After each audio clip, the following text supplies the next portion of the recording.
Doing so. Former Northwestern coach Pat Fitzgerald got fired, 17 years as a coach and as a player, for hazing incidents and racism, which was being reported. And hazing and the racism, all that stuff was culminating.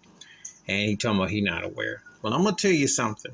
Just cut to the chase. Long story short, you ain't Joe Paterno, and unless you got a resume where they can kind of look the other way, if it's not a big name school and you ain't bringing in flags on that pole and jury in, chances are, or I will say, if you ain't Al Pacino, aka Rick Pitino,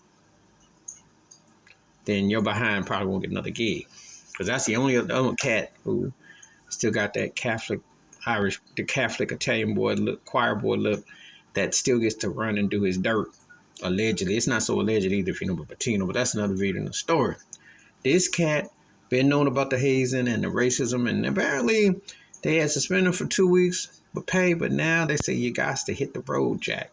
So they're not going to Joe Paterno him. They're not going to Rick Pitino him, and it's been there, and the story is very distorted, and it's not distorted. It's very just disgusting, but this is what goes on a lot when they're loud. Because one thing gets into another and gets into another, and these coaches tend to like leaves. And you know how leaves are in the fall when you go back to school? They stack up, and if you don't hurt them, get the glad bag out and move them, they have a tendency to spread. And this is what happened here.